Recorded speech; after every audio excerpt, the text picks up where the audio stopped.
আসসালামু আলাইকুম, আমি হেলেনা আক্তার রনি, শতাধিকারী নকশিকাঁথার মাঠ। আসলে বিজনেস করতে গেলে আমরা সব সময় প্রতিবন্ধকতার শিকার হই। তো আমি আসলে আমার প্রতিবন্ধকতাগুলো দুটো ভাগে ভাগ করেছি। আমি যখন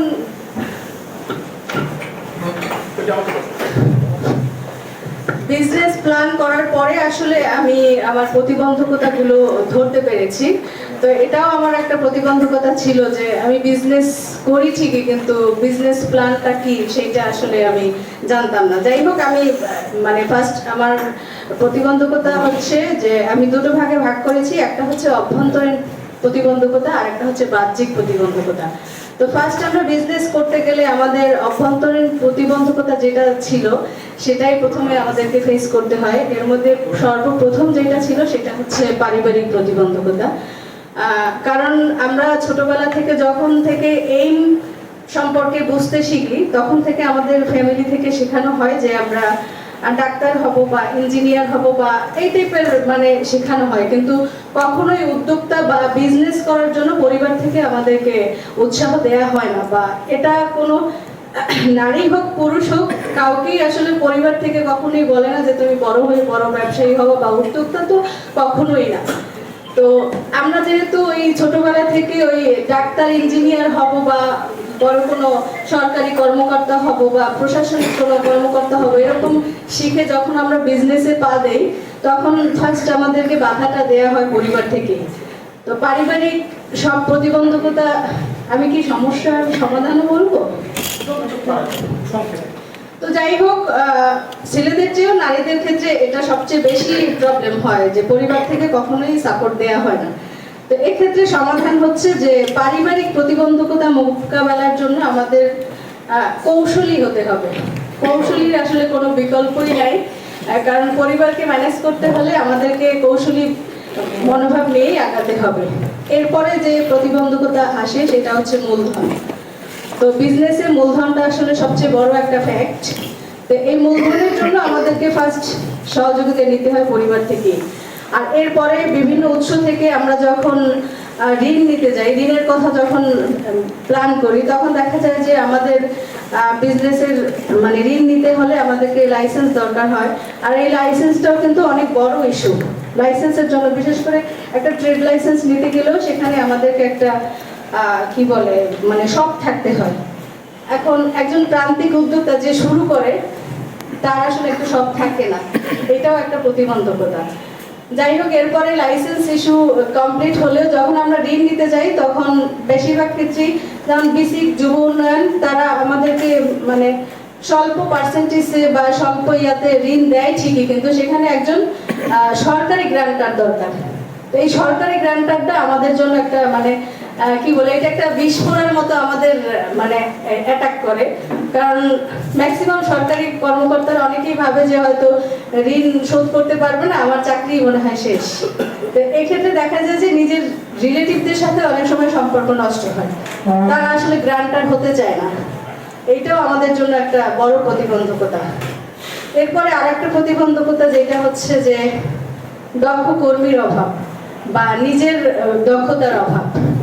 তো আমরা অনেকেই আসলে বাজার বিশ্লেষণ না করেই দেখা যায় যে মন করা একটা নিয়ে বিজনেস শুরু করি, কিন্তু সেখানে যাদের নিজেদের কর্মদক্ষতা না থাকে, আমি যে কাজটা করলাম সেই ব্যাপারে যদি আমারই দক্ষতা না থাকে তাহলে সেই বিজনেসে আগানো মোটেই সম্ভব না।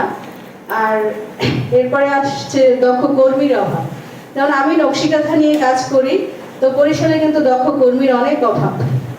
আর বরিশাল থেকে নকশিকাঁথার বিজনেসটা এগিয়ে নেওয়াটা অনেক কষ্টসাধ্য ছিল আমার জন্য, কারণ এখানে বরিশালের মানুষ একটু শৌখিন, তাদের একটা কাঁথা সেলাই করতে প্রচুর সময় লাগে এবং তাদের ডিমান্ডও বেশি। তো সেই ক্ষেত্রে এটাও আমার একটা প্রতিবন্ধকতা ছিল। যাই হোক, নিজেকে দক্ষ হওয়ার জন্য আমাদের বেসিক এবং আরো কিছু সরকারি সেক্টর আছে যারা আমাদেরকে সহযোগিতা করে, বিভিন্ন ধরনের প্রশিক্ষণ দিয়ে থাকে। এর সমাধান হচ্ছে আমাদেরকে প্রশিক্ষণ দিতে হবে। এরপর হচ্ছে বাজারে প্রতিযোগী। আমি যে বিজনেসটা করি সেই বিজনেসের অনেক প্রতিযোগী আছে। তা আমি বিজনেস শুরু করার পরে আমাকে প্রতিযোগিতার বাজারে টিকে থাকতে হলে আমার কিন্তু রেগুলার বাজার বিশ্লেষণ করতে হবে।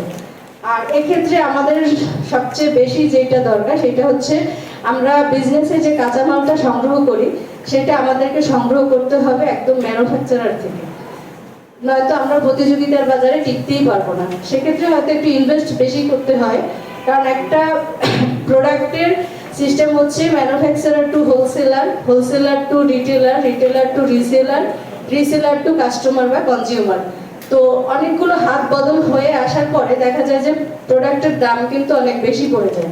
তো আমরা যদি সরাসরি কাঁচামালটা ম্যানুফ্যাকচারার থেকে কালেক্ট করি তাহলে দেখা যায় যে আমাদের প্রোডাক্টের মানে যেটা দাম নির্ধারণ করি আমরা, মূল্য নির্ধারণটা আমরা কম করতে পারি। সেক্ষেত্রে আমাদের কিন্তু মার্কেটটা ধরা সহজ হয়ে যায় যারা নতুন আমরা কাজ শুরু করেছি। তো এরকম আসলে আরো অনেক প্রতিবন্ধকতা আছে। তারপরে আরো কিছু প্রতিবন্ধকতা থাকে যেটা হচ্ছে রাজনৈতিক সমস্যা, কারণ দেশের চলমান রাজনীতির সাথে আমাদের বিজনেসটা জড়িত।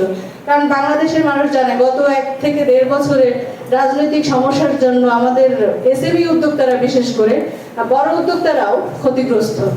তো এইটাও আসলে আমাদের জন্য একটা বড় প্রতিবন্ধকতা। তারপরে আবার বিভিন্ন ধরনের মুদ্রাস্ফীতি হয়, তারপর আরো অনেক ধরনের সমস্যা আছে যেগুলো সমস্যার সম্মুখীন হতে হয় আমাদেরকে।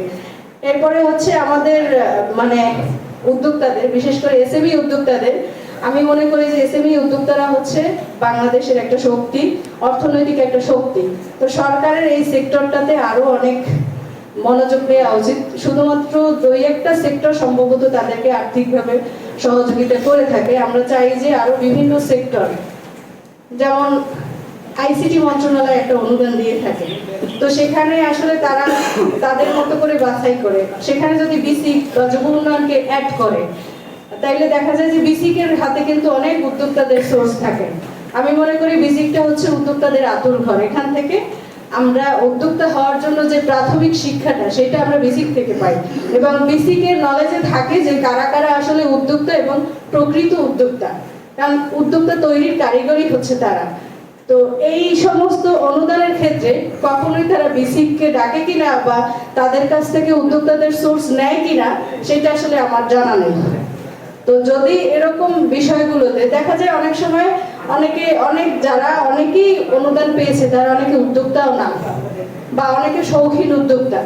তো সেক্ষেত্রে সরকারের কাছে আমাদের আসলে এসএমই উদ্যোক্তাদের আবেদন যে উদ্যোক্তা বাছাইয়ের ক্ষেত্রে বা প্রকৃত উদ্যোক্তা যদি তারা মানে উদ্যোক্তাদের যদি তারা সহায়তা করতে চায় বা দেশের মানে অর্থনৈতিক শক্তিকে যদি তারা আরো বেশি করতে চায়, তো সেক্ষেত্রে তারা যেন একটু যাচাই বাছাই করে এই ধরনের কাজে ইনভেস্ট করে। এবং আমি সবসময়ের জন্যই বলি যে এসএমই উদ্যোক্তারা হচ্ছে বাংলাদেশের শক্তি।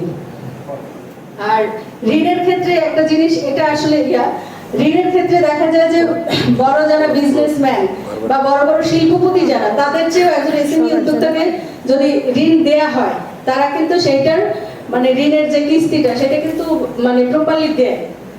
এজন্য ঋণের ক্ষেত্রে ঋণের বিষয়টা যেন একটু শিথিল করা হয়, যে সরকারি গ্রান্টার বা এরকমের যদি বাইন্ডিং গুলো যে তারা দেয় সেইটার বিষয়ে যেন একটু শিথিল করা হয়। তো এটাই ছিল আমার মূল কথা। সবাইকে অসংখ্য ধন্যবাদ।